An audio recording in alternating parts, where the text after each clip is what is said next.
FM. Get ready for an hour of real talk that will keep you engaged and informed, bringing you insights, the hottest topics of the moment, and perspectives that matter from the runway to the political arena. Real Talk with Lavi covers all. Let's get real. Wednesday nights at 8 on winnfm.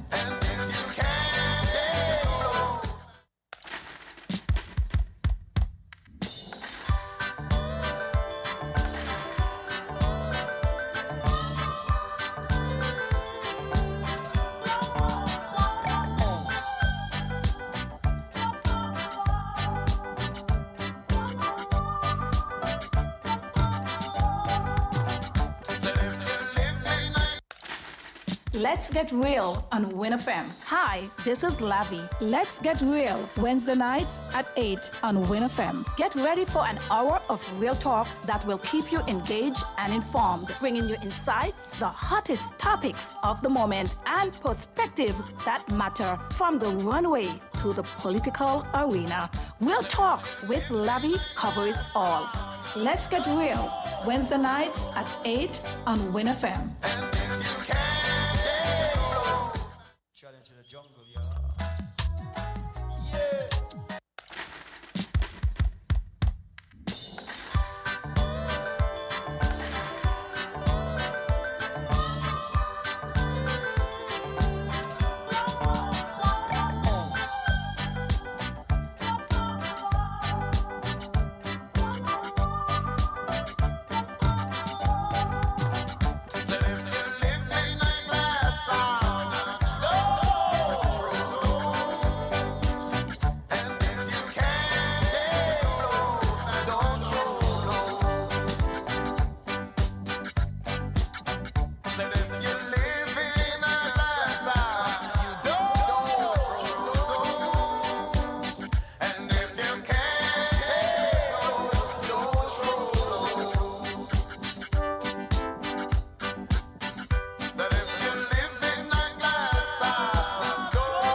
Let's get real on WinFM. Hi, this is Lavi. Let's get real Wednesday nights at 8 on WinFM. Get ready for an hour of real talk that will keep you engaged and informed, bringing you insights, the hottest topics of the moment, and perspectives that matter from the runway to the political arena.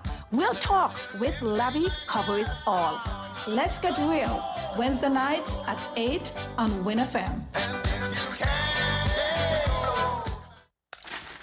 Let's get real on WinFM. Hi, this is Lavi. Let's get real Wednesday nights at 8 on WinFM. Get ready for an hour of real talk that will keep you engaged and informed, bringing you insights, the hottest topics of the moment, and perspectives that matter from the runway to the political arena. Real talk with Lavi covers all. Let's get real Wednesday nights at 8 on WinFM. Challenge to the jungle, yeah.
Hello, everyone, and welcome to another exciting episode of the Real Talk with Lavi.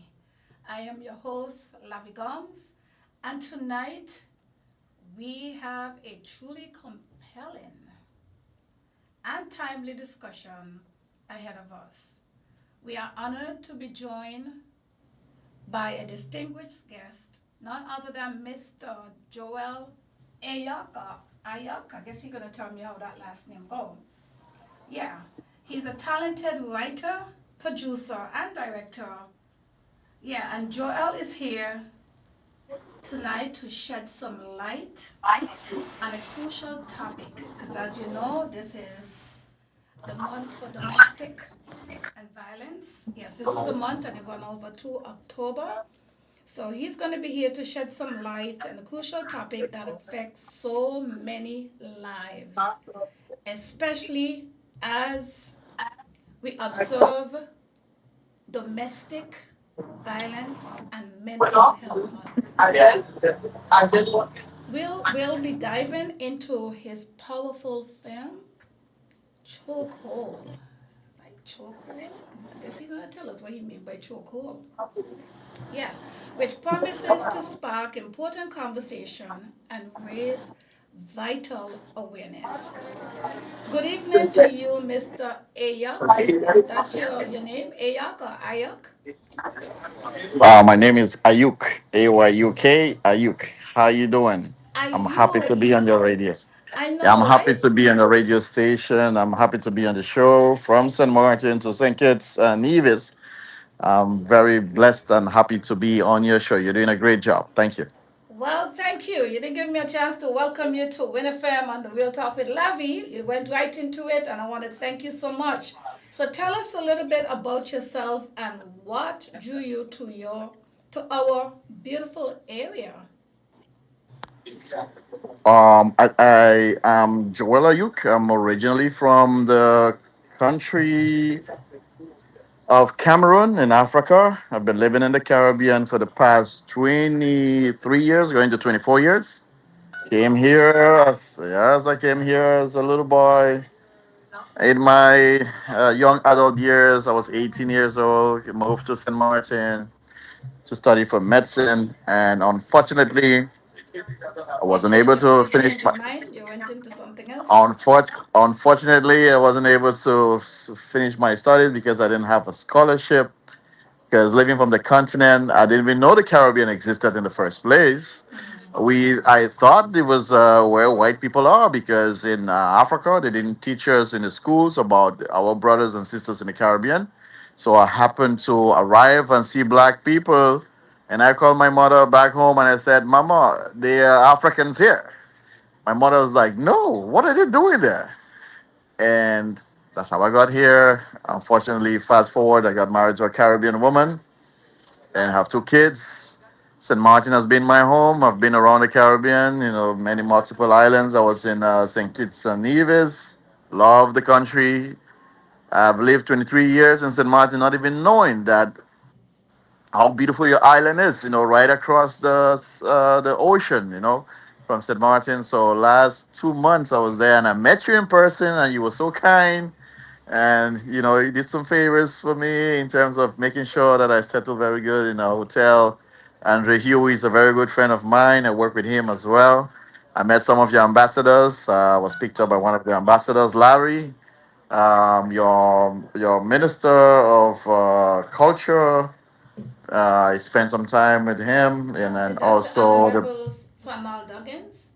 Samuel Duggins, yes. Okay. Discuss about the creative industry because he heads that. He's very pro-African, and he gave me a very interesting mandate to do, and I'm working very hard in it. Very soon I'll be doing that. And also I met with the vice or the assistant premier of Nevis. We had a great meeting, so I really love your island, and definitely I'm looking forward to maybe coming back to bring the movie Chokehold in your island. Okay, well, very nice. And thank you for letting me know how to pronounce your work. Is it Ayuk? Perfect, right on point. Oh, and I was like Ayuk, Ayak. It's okay. It's my name. And you did say you're from the Cameroon, right? Yes, I'm originally from Cameroon. Cameroon is a country in Africa with over 30 million people. We have political situations very difficult right now because of the political situation. We are half French and half English country, like Canada. I'm from the English speaking side, former colony of England, Yeah. like you guys. So we are part of the Commonwealth as well. So, Okay. yep, So yes. what's the main industry there like? Oh, this is Africa. We have everything.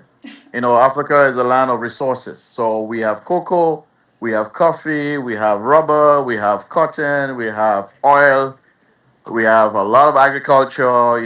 I saw Minister Duncan sign a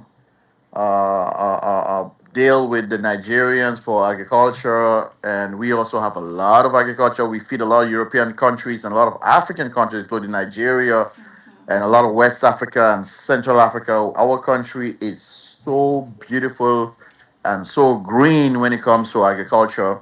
I happen to own a plantation, not like the master, of course. I own a cocoa plantation. I come from a family of farmers and doctors and rulers in the country. Okay, that's Yeah. very nice. Well, I had the pleasure to be eating African food, and trust me, you guys are so creative with your food. I've eat food that I think it's like meat, and it's actually not meat. It's probably vegetables, and your famous fufu.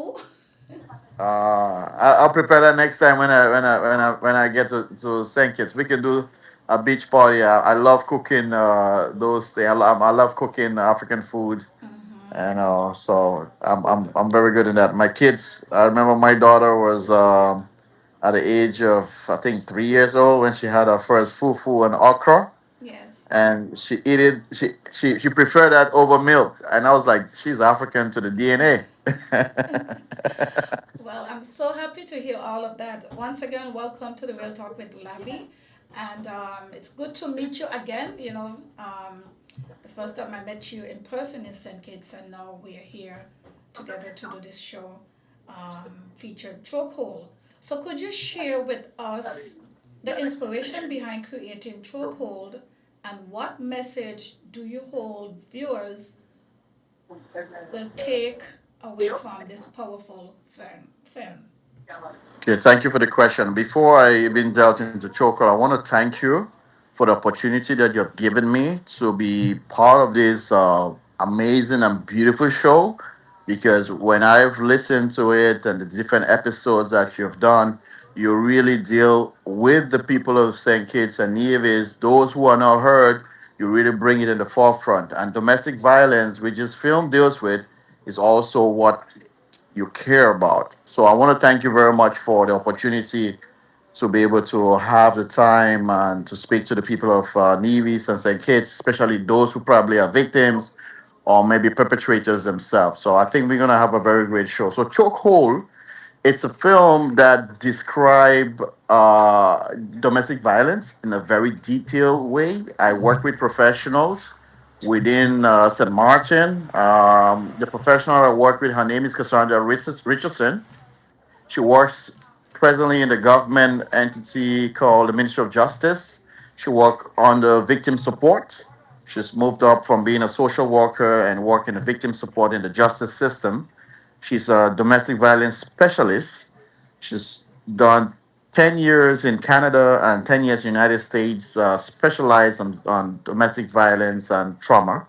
So she was the one that assisted me when I have this idea. But before that, I'm gonna go back to explain you how I got involved in filmmaking. So as a young boy growing up in Cameroon, my family, about 50 members of my family, lived in the United States.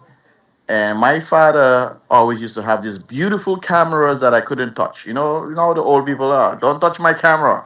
You're not gonna know how to use it. You're gonna spoil it. So unfortunately, I mean, ironically, I was not raised up in television. I wasn't raised up in the whole video because my dad was a dad that always wanted me to study, to become a doctor or a scientist, or you know how African parents, either a doctor, a Right? lawyer, scientist, or whatever. Yeah. So I didn't grow up watching movies and all of that. So I always asked myself, how did I even stumble upon this industry? But as a child, you're curious in the back of your mind, probably have you're probably curious in the back, and you don't even know how to touch your curiosity. At least, in fact, when you reach the right time and right place, and True. all of that. So when I migrated in St. Martin, Carnival is where I got that vision. I saw Carnival for the first time. I didn't know what to make of it because in Africa we walk on rhythm.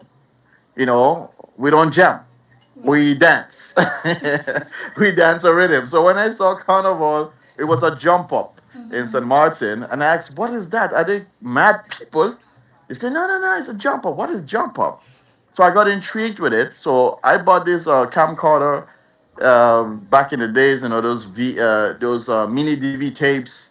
So I bought the mini DV tapes, and then from that I started documenting Carnival. That's how I got into, making videos, and from videos to working in an offshore American company, up to the level of being head of department and working television stations for the past 17 years. And I think you probably know this gentleman by the name of Frederick Martin. Frederick Martin is from St. Kitts, from Nevis. His family is from Nevis. So fast forward 2000, I think 12. I was the head of Tempo, the whole of the Caribbean and United States, where Tempo turned 7 in St. Martin. I was sought after to implement that project. From that, we produced over 13 TV shows, and I got this love for telling stories. I've worked with the biggest companies in St. Martin and around the Caribbean, companies like Nagico, medical universities. And I reached a point where I reached my saturation point. I've worked with many big companies, and I now wanted to lend my craft into telling stories to make movies. But domestic violence was something very close to my heart because my wife, for the married for the past 18 years, her mother at the age when I was 19 years, I think, no, 20 years old, I helped her mom to get her out of a abusive relationship. And that marked a very serious part of my life because when I grew up as a child, I literally never saw my dad and my mom quarrel together. So it was a revelation for me to understand what relationships are and how a man can say I love you to death do us apart, and then out of a sudden the man or the woman is abusing each other. So I developed that intrigue. 16 years down the line, I always had this thing in my mind that I'm gonna tell a story about this, because I was experiencing that not just with my mother-in-law, but with her daughter as well, and also with my neighbors. That is how chokehold came to be. And 16 years after her permission, I decided to tell this story. And in my Okay. in my in my journey of telling the story, working with Cassandra Richardson, which is a domestic violence specialist, I got to learn about the trauma and everything else that has to do with domestic violence. And guess what? What? I stopped four families from domestic violence from the education that I had. Just 3 hours.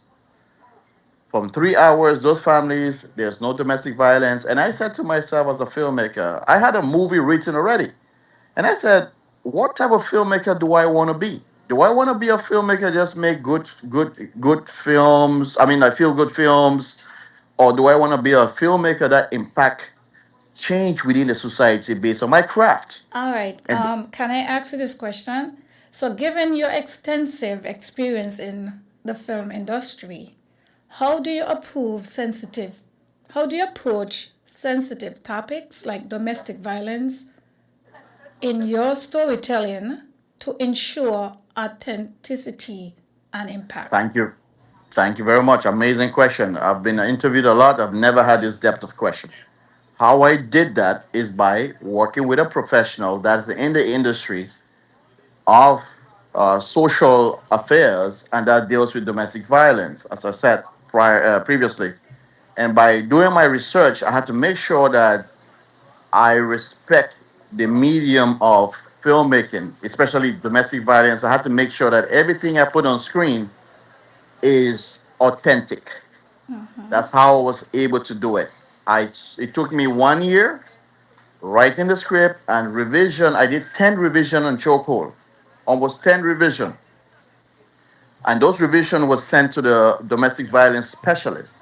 She virtued, she'll be like, Joel, no, this is not realistic based on the field I'm at. So that's how I was able to make sure that we are authentic as a filmmaker because I know the critics would be able to have a lot to say if I don't have it right. So this is how I was able to do it. Okay, nice.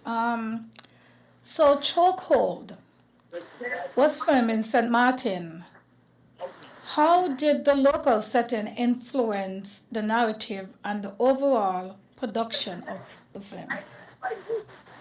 I think I missed a part of what you said. It's raining here. It's not a hurricane. Don't worry about it. I think I missed the part you said. How did the locals? I didn't get that part. What you said. Yes, how did the local setting influence the narrative and the overall production of the film? Well, the locals really embraced it. Fast forward when the film was produced and directed, produced, and everything. We had a premiere in November 25th in St. Martin, which was World Domestic Violence Day. For me, that date was very important. And when we premiered the film, it was so astonished to experience what the locals have to say. One of the things they said is it's a real movie. And then they said, why that topic? I had words like, you're very bold to tell the story, not only from the locals, but from my crew, which is from Hollywood, from Nigeria, from Guadeloupe, and different islands. They said I was very bold to tell this story because most filmmakers we want to tell a story that is, entertaining and all of that stuff, which Chokehold is, but the subject matter, race, topics that is buried under the rock. So it was well received. It was so received so well that today I got a call from the Ministry of Justice and the Ministry of Social Affairs in St. Martin. We have a meeting on Friday with the Ministry of Justice, and on Tuesday next week we have a meeting discussing how chokehold can be used for the 16 days of advocacy in St. Martin. Oh, nice. Very nice. Congratulations. Thank you.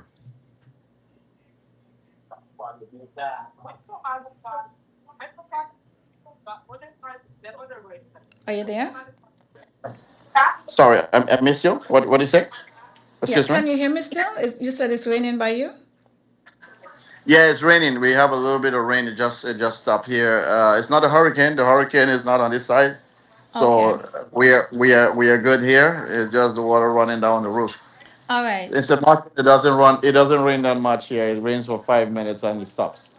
Okay. So as a writer, producer, and director, what was some of the most challenging aspect of bringing chokehold to life, and how did you overcome them? Very interesting question. You're gonna put me in an emotional state when you ask me that question because it was very difficult. I'm living in an island that when normally, I think you guys have experienced that in St. Kitts and Nevis, from foreigners being people from Caucasian descent coming to the island to make movies with a lot of money and millions of dollars on the table to tell stories that concerns them and not us. Here was here was trying to tell a story that concerns us. When I say us, I means people of African descent. I was looked at locally as I was a joker because I came from a TV background. I have the experience in television, but I didn't cross into the film world. So there was a lot of skepticism, you know, in terms of finance. The budget of the film was $1.5 million, which was the same type of budget that the people from Caucasian background would do movies at. And unfortunately, uh, the investors and the government did not know that I have the ability to be able to tell story just as much as good as any Caucasian or somebody from Europe or America that comes down.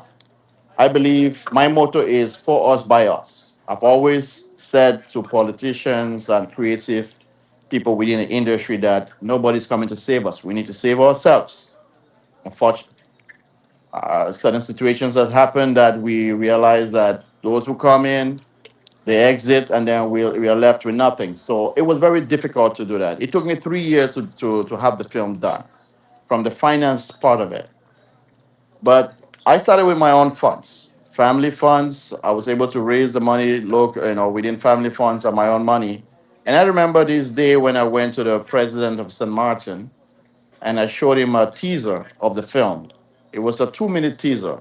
He said to me, "Is that in the United States?" I said, "No. It's shot in the Caribbean in your island, Mr. President."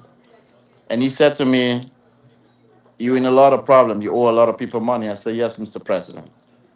And I asked him for a very insignificant sum of money to be able to finish the project because of the impact that the film's going to have socially and in the economy. And he said to me, "You shouldn't below the line. You need more than that." He said, he made a call to his finance department and he said, "Give him the maximum." And that maximum was $250,000 euros. Actually, it was more than $250,000. And I was shocked to see that the president of the country was able to believe in this film that many people was telling me that I was not able to accomplish it. Oh, And nice. he said to me, I must say this, he said to me, "Joel, I received the 36 pages document that you sent to me, but those I didn't understand what that you was able or what you were saying. But now I see the visual, I believe in you." And I remember being part of his campaign, working in his campaign, and I asked him in his house, "Mr. President, why did you do that?" He said, "Because I believe in you. You don't give up." and I believe in you, and I believe you're going to do a great job about it. Fast forward, we've won 14 awards around the world with the movie. I've traveled 7 months last year to three continents around the world. I've been in Cannes Film Festival. I've been in Toronto International Film Festival as a speaker twice. And I reached out to the president and said, I knew you was going to do a great job because you don't give up. So this is how it was received. And I want to do this more than just in Martin, but in St. Kitts, in Nevis, and many other islands as well. Oh, that's very nice. So, okay, chokehold. So, what role do you believe art and cinema can play in fostering discussions around complex social issues such as domestic violence and mental health? Can you rephrase your question? I heard I didn't hear the first part you said.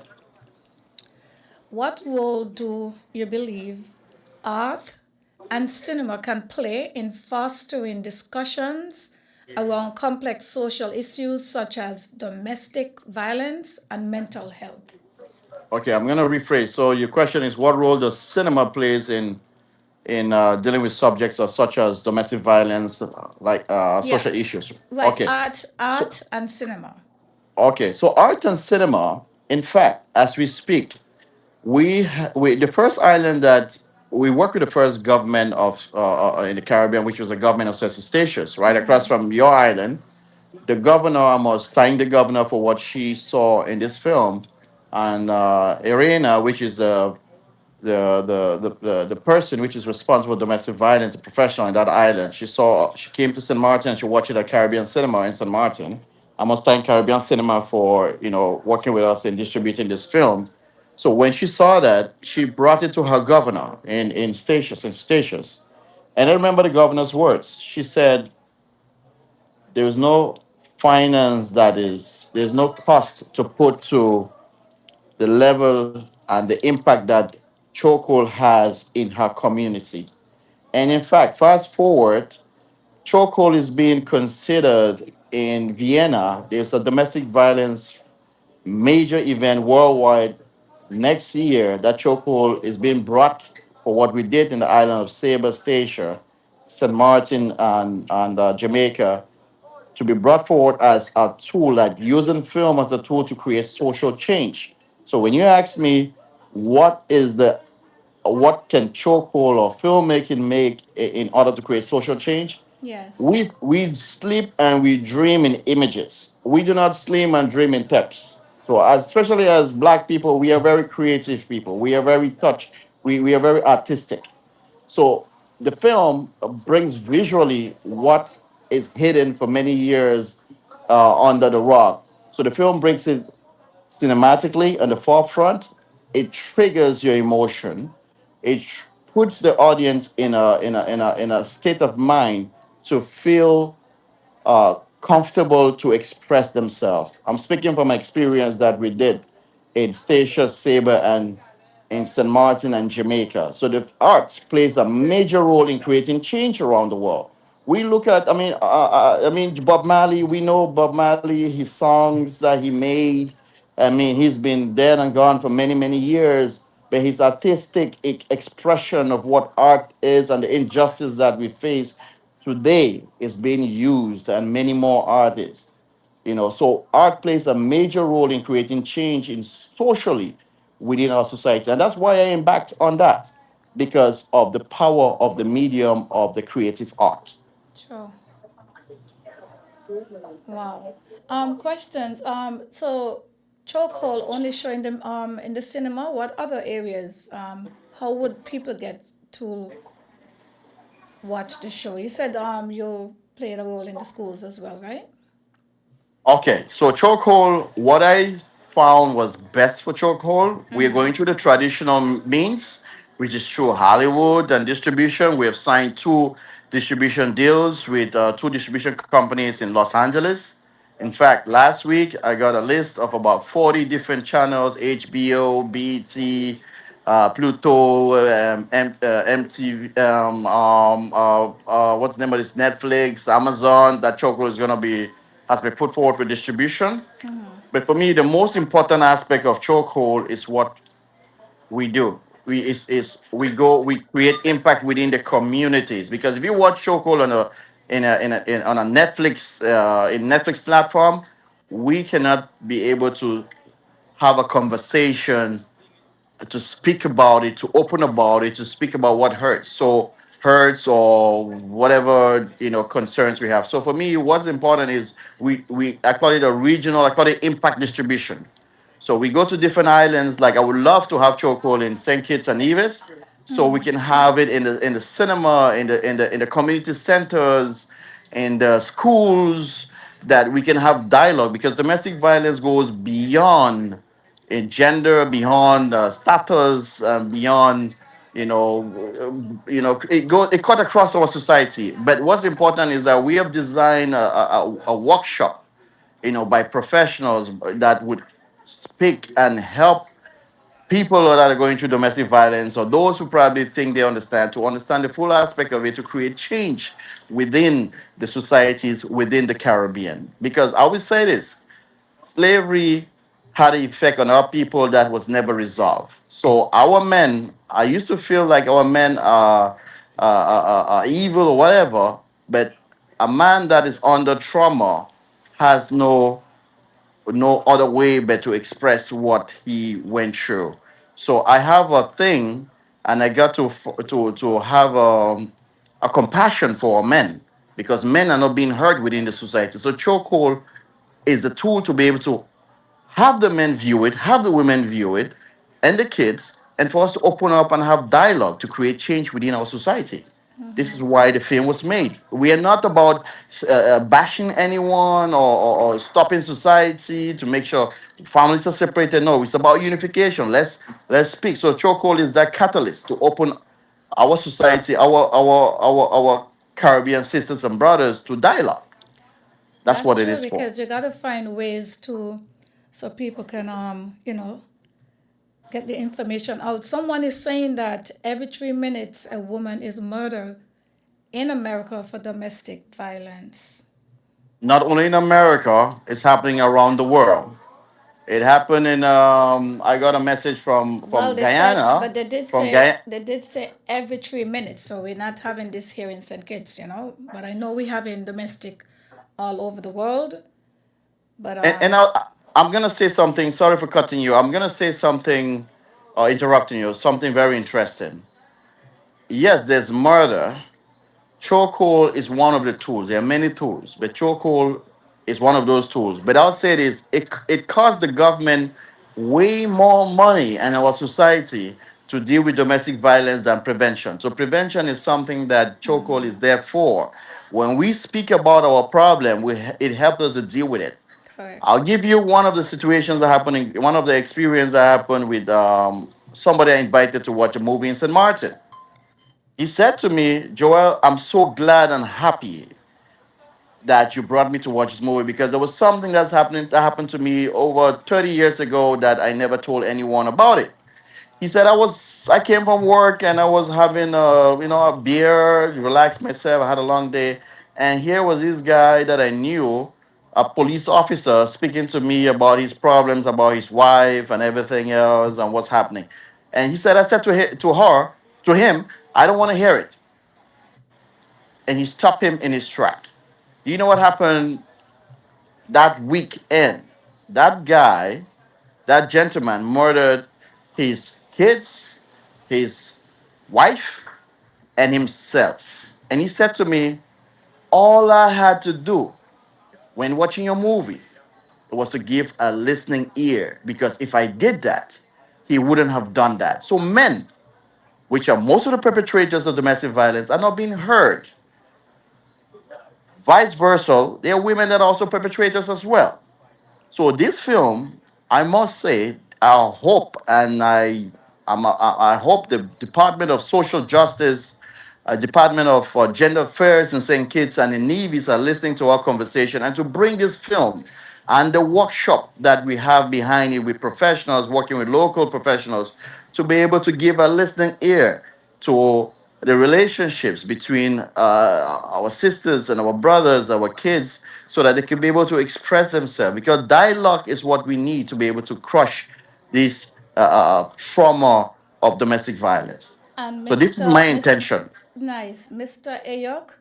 I'm just going to read a few things that people are commenting. They're actually into the conversation, and this is something that they're adding, you know. So someone is saying, yes, men are beaten, but when they complain, they are thought of as weak.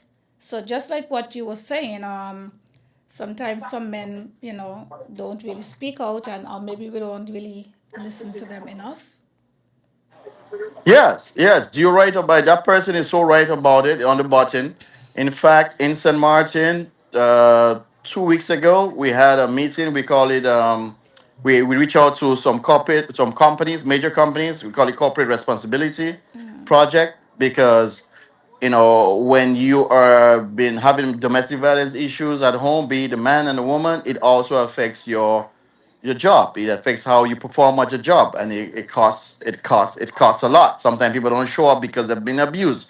Be the one, the woman, and be the man. And in this case, the head of HR said to us, "I'm so happy because we dealt with one of the case where this guy was having this one of our employees was having problem, which is a man home that his wife came on the job and was abusing him physically on the job, and she said."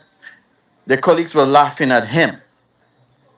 So how do we create corporate responsibility where you can that we train, through our workshops, train the local staff on how to provide support that is needed. So we are not bringing something that is new within your community. It's we are bringing a tool that would help the social workers and those who are in the field to be able to implement effectively using this tool of a visual means, the artistic tool to create change within our society. So men also go through domestic violence. I think this will be very good in the schools because especially young people are more visual, and sometimes if you can just go and watch a movie and, for instance, I know when I was brought up in the Virgin Islands, I was looking at a picture called Roots. And that picture in Roots really touched me as a child. And it was something that was very good for me to see. Hello? Can you hear Hello? me?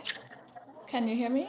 Yeah, I lost the last part about the Virgin Islands. Yeah, I lost the last part you said. I was letting you know that what you're doing, I think, is something good because the youths are more when it comes to looking at things. They like to. It's more visual.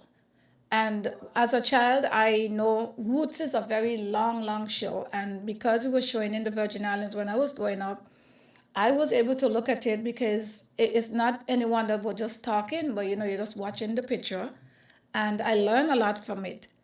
So, for those who might be experiencing or know someone affected by domestic violence, what resources or advice would you offer based on your research and insight from the film? Okay. What advice would I give to those who've been through domestic violence? Is that the question? Yes. What advice I would give to those who have been or are in domestic violence Well, it's situation? actually based from your chokehold film as well. From my experience of as an artist, I'm not a professional. I don't have no degree in domestic violence, so I must. Joel, um, Yes. the question is based upon your chokehold show, so that's what I was asking. Let me repeat it again. For those who might be experiencing or know someone affected by domestic violence, what resources or advice would you offer based on your research as insight from the film Chokehold? Okay. Based on my research, working with professionals in the field, in multiple islands, the advice is dialogue. Dialogue is important. Meeting your local domestic violence units, for example, I don't know, in St. Kitts, I don't think, I think probably the Ministry of Gender Affairs, they have field workers that are working there. They probably have a number that you can call You have maybe a friend that you can have a confidence to speak about your situation to. Those are people that you could probably reach out to express yourself. There's no shame. So, And question, is that also in your film chokehold? Did you? yeah, at the end of my film, there's a text, a text that refer to the local communities. In fact, our film is not just a movie. The movie is one aspect. We have a workshop, and those workshops have those professionals that will be there. For example, we're screening St. Kitts. There will be those professionals from the government that know the field, will be there to be able to provide expert advice what to do. And we also come with professionals that we work with from St. Martin that are trauma specialists, that would work along to advise personally on it. And in fact, one of our persons we work with, she's not only on the physical side of advice, she's also on the spiritual side. So she's holistic. She look at it from the biblical side and also from the secular side, and she provides a holistic advice and also she provides her service into that. In fact, reflecting to the local entities that are there. So my advice is dialogue is important. I've watched some videos online. This is just off the bat. I shared it with my wife and shared it with some of the friends that I see. I saw one of the videos. For example, sometimes one of the things that trigger people can be maybe jealousy. You can feel like, oh, your mate is having a relationship with someone else and you're upset with it. And you go to the man and say, oh, I realize you're having this relationship with this person. And the woman becomes emotional and becomes physical with the man, maybe hit him. And that can trigger the results of domestic violence because men do not know how to speak, they know how to react. So, my advice is one of the things that you should do is not to become physical with a man. And if the man is physical with you, call for help, call the forces. That's what we did. We was able to stop 4 families from domestic violence, me and my wife, by calling the authorities. If you call once, twice, 3 times, the gentleman would know that, okay, if I have a situation, I'm going to have the forces here, I'm going to have in trouble, he's going to walk away. Domestic violence comes from weakness. A man that's not able to control his emotion is a weak man. A woman that's not able to control her emotion is a weak person. So we need to be able to foster, restraint. By how do we enforce restraint? By calling the authorities. And the neighbors have a responsibility because the victims are not able to assist themselves. If you hear domestic violence happening in your neighborhood, please do call the cops. Call whoever that can help you. It happened to me in Canada. After winning an award in Canada for my movie, I stepped out from a restaurant and I saw a guy abusing his girlfriend. I couldn't wait by passing by as if I didn't see it. I walked up to him and said, "Brother, you're not supposed to do that." And what did he do? He became aggressive towards me. I'm a man to a man. I step away. I called another man and said, "Hey, brother, this brother is abusing that woman. So I need you and me to go speak to him." When 2 men came towards him, he walked away. We said to him, "Now you are behaving like a woman. We have 2 men, so we need to be able to step up in front of. It's a bullying. It's bullying. Domestic violence is a bullying aspect. So we need to be our brother's keeper and our sister's keeper. So unless we do something about it, we cannot help the victim because the victim is in a trap, is in a chokehold. So we need to be able to step up to help that person. Before domestic violence, there's a lot of things that lead to that. There are words that are used to entrap the person to feel like they're not worthy by using abusive words. So the Bible says, Jesus said, if you say to somebody you're a despicable fool, you're liable to the Supreme Court of Justice, which means you have murdered a person. All right, So Mr. it's Ayuk, it is 8:51. I just have a few more questions. I don't want to cut you across. But no problem. we have a former commissioner of police. He's living over there in Texas. His name is Dr. C.G. Walwin. And he's saying that we are past dialogue. We need enforcement. The states needs to become the victim, the prosecute, and the perpetrators. He also is saying that good program message is good, but he needs legislature support. The local government have to buy in. He's right. He's right. One of the things that we do in the workshop is that we speak to first responders like police officers and people in the field that enforce, law enforcement. In fact, if you come to St. Kitts, the first thing we do in our opening ceremony, we have the decision makers within the government. Policy change is important. Having policy in place to help the forces to enforce uh, policy, which is decisions that like people have to pay for their scenes, is important. But prior to that, it all starts with a dialogue. That's a symptom. If it's a symptom. It starts with dialogue. It starts with awareness. I will give you an example. HIV was not reduced by enforcing non-sex. It was enforced by it was cut down by dialogue and information and discussions. So we need to create awareness by doing that before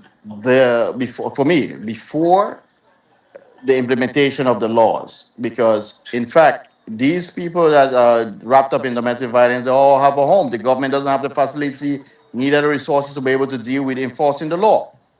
So if you take a father from the home or the mother from the home, how do you make sure the kids go on? And so it starts from communication and awareness. That's why the film was made. So I respect what the police officer says. That's important because the laws, but most importantly, we need to assist our people to know how to communicate within each other. All right. How can our audience, particularly those in St. Kitts and Nevis, diaspora, support the mission of Chokehold and contribute to the ongoing conversation about domestic violence and mental health? I think the way that we can do this is by reaching out to the government.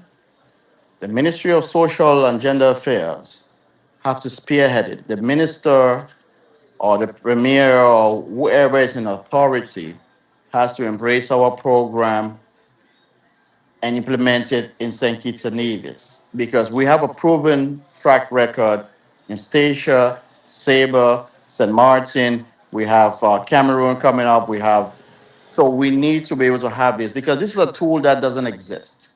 There is no tool like what we have brought to the table. And the reason why I did this is because prior to that, I asked one of the social workers in St. Martin, what tools do you guys have visually to be able to aid you guys in communicating or enforcing what or the law or communication? She said there was none.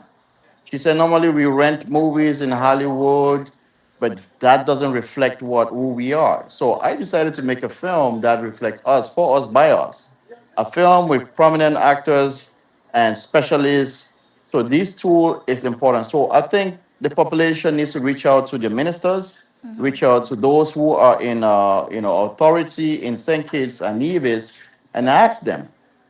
We need So this you project to be able basically to want to bring chokehold to the federation. That's what you're exactly, saying, and we and and you know across the what? CARICOM countries. Yeah, CARICOM. Today we had a meeting with Grenada. We had a meeting with Grenada today. We had a meeting with Bahamas. We're having a meeting with Bahamas next week. So we are reaching out to other, St. Kitts and Nevis is just one of the first countries we're reaching out, but we're going across the board because the idea is to be able to go across the board with all of the islands. So we did Sabre, Statia, and St. Kitts and Nevis is very important. We have St. Martin, both French and Dutch. We have Anguilla tomorrow. So let's stay within ours. It's a charity begins at home. Let's all take care of ourselves within the 6 islands before going further. So you You said know, that you was in St. Kitts and you met the minister. And did you spoke to anyone else? You said. I met the minister of, I met the premier of Nevis. and I met the Minister of Culture. But we spoke from a cultural aspect on connecting Africa and the Caribbean and Neve and St. Kitts in terms of film, the creative arts. We did not have enough time because the minister was very busy. We didn't have Then enough time did to discuss. anyone get back to you? I've been waiting. I'll be very honest. We spoke to the Minister of Gender Affairs in St. Kitts. I believe she went to a maternity leave.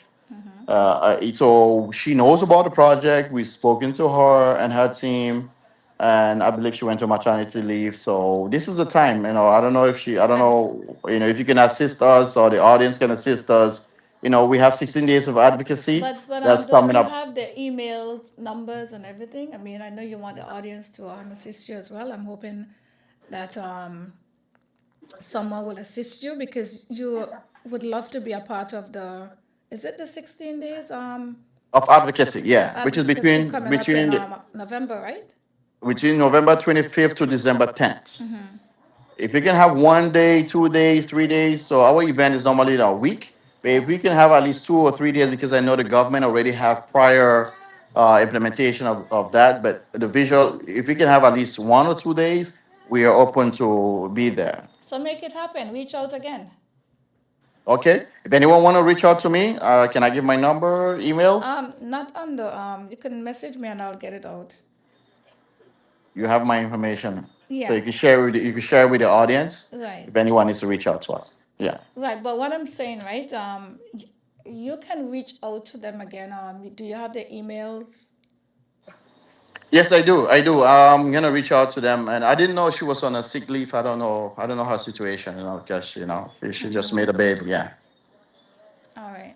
So if you can assist us, or anyone that knows can assist, and we are willing to do that. Because as a filmmaker, we make movies. It's You question. know, Is it because if you're gonna be a part of this awareness, is it are you making money out of it or money. We have a licensing fee.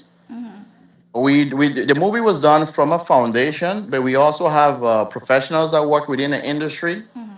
So it's not really a money making thing because we have distribution with it, but in any other project, there are things that needs to be done, rental of the houses. We have staff that work with us, so yes? taking care of the process. So it's minimum. It's very minimum that comes to that. One other thing. So if you don't get in connection, like say with the government or whatever, is no way that you can bring this film to St. Kitts, chokehold, get it out. I'm a filmmaker. I'm a person that lead my art into creation. I can't do everything by myself. I've made the film, so I'm looking for partners to collaborate with within St. Kitts and Nevis and the other islands to be able to, implement the project to create change. So I'm open to anyone that probably have an idea or companies that have a social responsibility as part of what they do to also reach out. You have marketing company teams, companies that provide marketing funds. We need to fly in, we need to be housed, we need to pay our royalties. We have investors that invested in the Right, but film. then That you yeah, think that you could bring it as a platform because what if it doesn't go the way how you want to do it? I think it's something good that we you we have. I mean, we can do it online. We are working on an online version of the film, between 6 countries. So one of our other alternative is to have we having an online summit at $50 a ticket, where we have speakers and we have a whole platform. So if it's not able to be done, then maybe you could have some of the individuals that are interested or sponsors, to come on board at $50 a ticket to be part of this 6 country initiative on December 25th. So we're looking at other alternatives as well. yeah, you gotta do what you gotta do, you know. Again, I believe it's something good. Chokehold is, anything that can bring the awareness when it comes to domestic and violence, You know what I mental say? I health say awareness. this. I say this. This is a preventive measure. Government spends a lot of money in solving problems with domestic violence. I'll give you an example. Someone is on a domestic violence situation. They call the police. The police respond. They gotta get paid. The justice system, the judge has to be involved, or the prosecutor has to be involved. The prosecutor gets paid. If it's physical, that the person needs medical assistance, the person needs to go to the hospital, the doctors, the nurses, this, everything has to be done to be able to accommodate for that person. That's just one person. And then lawyers have to be involved. The children have to be involved as well. Somebody got to take care of the kids. If you calculate the expense that one victim costs to the government and multiply that by the amount of calls and response that, which is a recurring event, it makes sense for government to put finances to create prevention rather than responding to an ongoing problem that wouldn't have a solution at the end. So that's why I said about the policies that we need to do preventive. They say there's a word that says prevention is better than cure. So this is what domestic violence awareness program is. HIV was an example of that. You don't wait till you get HIV and then the government spends all its money and all the medical bill and they leave the children and then the children go to foster homes and no one is there to feed the kids. Let's crush this.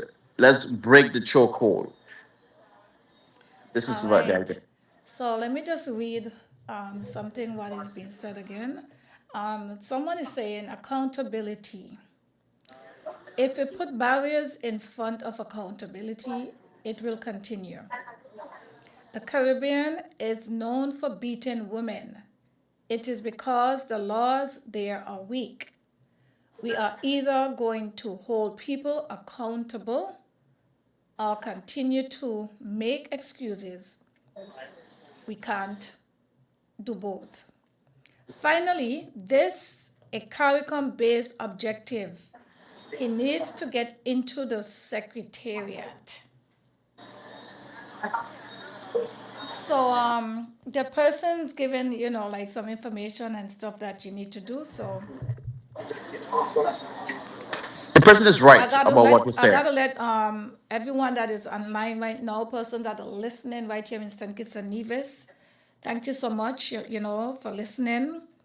Thank you for being supportive and actually being engaging in this conversation. I want to thank Mr. Dr. C.G. Walwin, of course. Again, he was a former commissioner of police and he's also a chief officer over there in Texas. I just want to briefly just speak about what the person made us comment. Accountability is very important. Right, It's I just very got to let you know it's 4 minutes after the hour of 9 o'clock, so we're about to wrap it up. So I just want to let you know that, okay? We can continue. okay. Okay. So the person that said that accountability, it's a must. It has to happen. The government have to create policies that will be able to prevent those who are perpetrators of domestic violence to know that there are consequences. That is important. One of our program in the workshop is to be able to also push for policies to be made to deal with domestic violence. Tough laws, tough legislations that prevent. I'll give you an example. In Nigeria, the military in Nigeria, if any military officer abuses his wife, he loses his job. If policies are made that any domestic violence issue that happen within the home, but you need to have justice as well. You don't know who triggers, who's the one that trigger it. That it needs to be legally, it has to be dealt with. It's not based on the symptoms that the government will be able to just put strict rules, but it needs to be able to. Laws have to be in place that in the justice system is looked at it and dealt with. If it's the woman or if it's the man, they are dealt with accordingly. Human beings learn by having accountability. And Person is right. Joel, you are so correct because in the United States, harassment on the job, people can get terminated for that. And as Dr. Walwin, he did mention accountability, and I guess there's a lot of things on here that we don't really take as serious as we're supposed to do. There are persons that on the job that are basically having assault and yeah, domestic violence come in all forms. Exactly. Love, you don't have to bang me to love me. That is false. Yeah. Love doesn't come with physical abuse. In fact, the government went as far as making sure that the children are not beaten in schools. As I'm in my 40s, we raised up with teachers beating and abusing kids. And the government have put policies in place that the children are not supposed to be beaten. Yeah. What about relationship? Those laws have to be in place. But I'll be very honest with you. Some of the lawmakers are also perpetrators of domestic violence. This is one of the reasons why accountability is also swept under the rug. Yeah, I mean, recently there was something on social media, actually in the media, where a married man unalive his girlfriend. She was pregnant at 7 months. And her sister or someone from the church, the young lady, before she was unalive, she went to church and she went up and she said, "Pray for me. My life is in danger." Apparently, they never really follow up.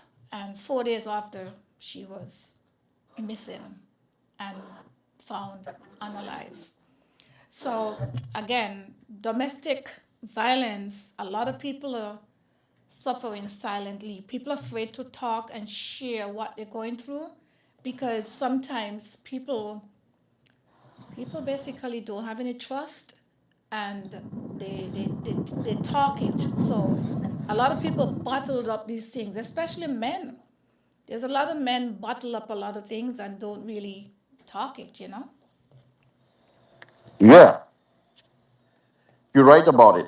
The church have a major role to play as well because some of the cases that happen within domestic violence, the church say, oh, you're not supposed to bring it to the law, and they want to deal with it based on, oh, you gotta love, you gotta be there with your partner, and the partner is being abused. So the churches is also one of the institutions that we have to be part of our workshop to explain to the churches and to for them to see the program to understand what goes on behind closed door. In fact, in Nigeria, last I think 2 or 3 years during COVID, a pastor murdered his wife and became a national problem. He was sentenced to death in Nigeria. You talk about policies that happened. I'm not saying I'm not advocating for that, but that's what the Nigerian government had to do. But we don't have to reach there for that to happen. We have to pay attention to the signs. You know, it's very complex. The issues are very complex. Some of the perpetrators of domestic violence, they themselves were victims of abuse from their parents. They were They were victims from their parents. So we need dialogue. We need to speak with our men, with our women. We need to have an ongoing discussions. This film, it's a very important film that puts it on the table for us to have dialogue and with the professionals that be, help each other and the community to be able to deal with with domestic violence. Well, I So just got to tell you, thank you so much. And with the chokehold, I wish you the best. I was looking at some of the things that you sent me the link. I listened to it and I think it's something very good because we have to really find ways to get the awareness out in the schools, in the communities, for people to know the seriousness of domestic violence and mental health issue. exactly. Thank you very much for the time that you have taken to give us a listening ear to the project we have. And we cover from the schools from the age of 12 up to 95. So we cover all aspects of society with this program. I'm really hoping and wishing that we could be able to bring this program in St. Kitts and Nevis. And I really appreciate what the leaders of St. Kitts are doing. The prime minister, he's very, doing a great job with what he's doing in connecting Africa and the Caribbean. This film is a Pan-African film with actors that are, from the Nollywood film industry and Hollywood as well. I have some Hollywood actors. Filmmaking. I know at some point in St. Kitts there were I think about 9 movies that was done there. So this is a film that was done right across the ocean by us for us. So we should be able to utilize this film to create change within. I'm hoping that you're listening, or those who know some of the elected members, the prime minister, the minister of gender affairs, both in St. Kitts and Nevis, to be able to reach out to them and a petition for them to be able to bring this project in St. Kitts and Nevis. I'm willing to give myself to this. Right, and if, I know you just say you have actors like folks from Nollywood. Would you be able to incorporate any locals? Of course, of course. The locals will be involved. I mean, this is a local. We have a local aspect of it. We also have what we do what we call reenactments of certain situations that the husbands or the wives or maybe a partner. We have reenactments with the young people, with adults. In our process of providing solutions to these issues. In fact, with those professionals, we need to work with professionals that are from the region because they understand best how to reach their people. Okay. Well, once again, Joel, I want to tell you thank you. I would hope that you will continue to get in touch with the persons that you spoke to here in St. Kitts and Nevis and see how we can get Chokehold to be a part of the 16 Advocate Days in November to December when it comes to violence, domestic, and mental health month awareness right Thank you here very, in the Federation of St. Kitts and Nevis and worldwide. So I am just wishing you all the best and really, really pushing to get Chokehold to be a part of our community here in St. Kitts and Nevis. Anything that we can do to help spread the awareness to avoid domestic and violence, mental health issues is very important. Once thank you again, very. it's a pleasure having you here. Do you have any parting words that you want to give to someone out there, maybe a word of motivation, inspiration that you can encourage anyone? Yes, I have it in two. I want to say two things in twofold. In two The create, minutes. yeah, in twofold. The creative arts, it's very important in creating change and awareness within our society. We need to learn our art, be it music, be it cinema, to be able to create change. So all the artists, the filmmakers, the musicians, please learn your art in order to create impact within your society. I'm willing to provide training to even tell more stories on this aspect or maybe other things that has to lead into creating change. Domestic violence is just one part of it, but there are other issues that we face.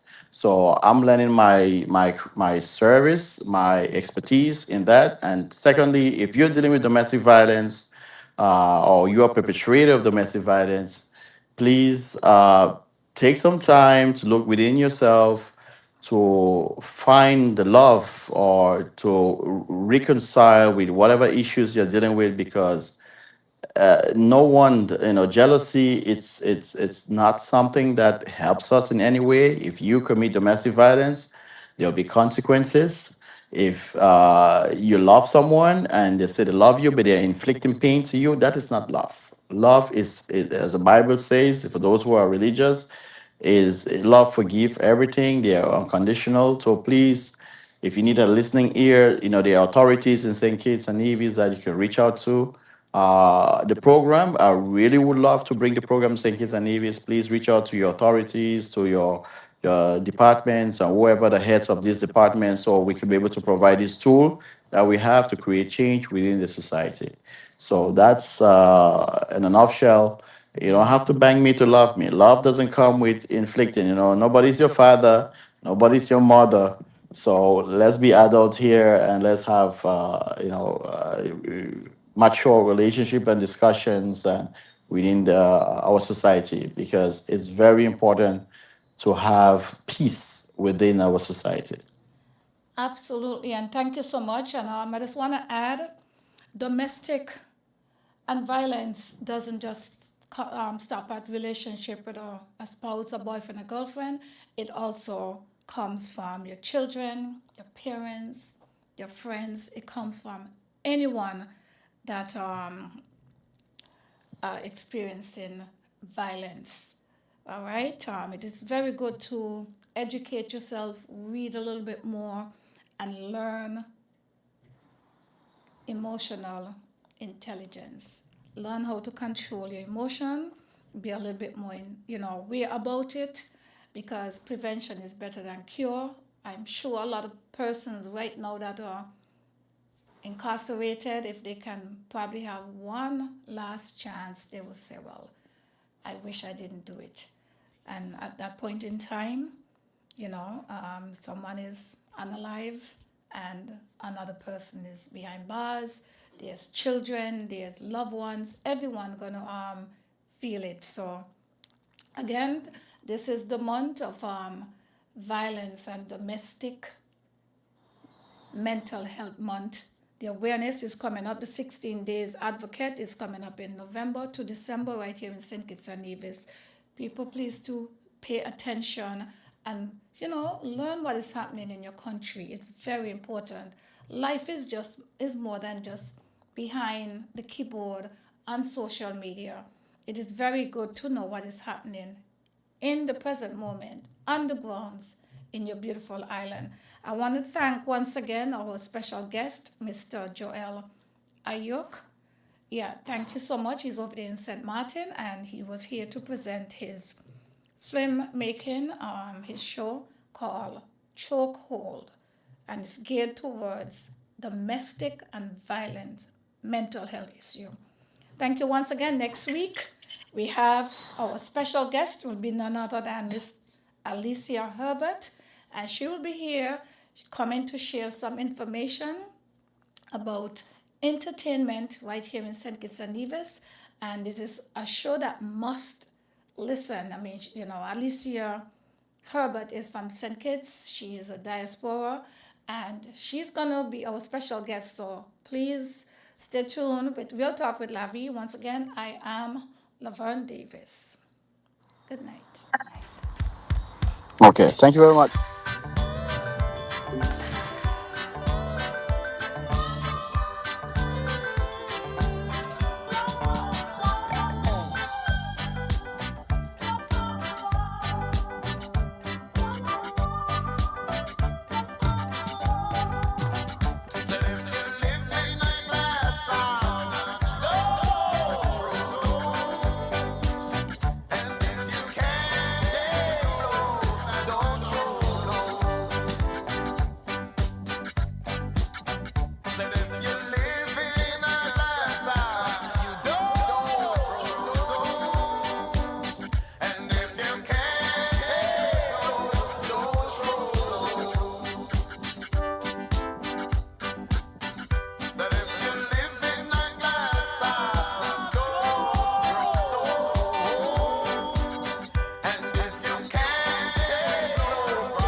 Let's Get Real on winnfm. Hi, this is Lavi. Let's Get Real Wednesday nights at 8 on winnfm. Get ready for an hour of real talk that will keep you engaged and informed, bringing you insights, the hottest topics of the moment, and perspectives that matter from the runway to the political arena. Real Talk with Lavi covers all. Let's Get Real Wednesday nights at 8 on winnfm.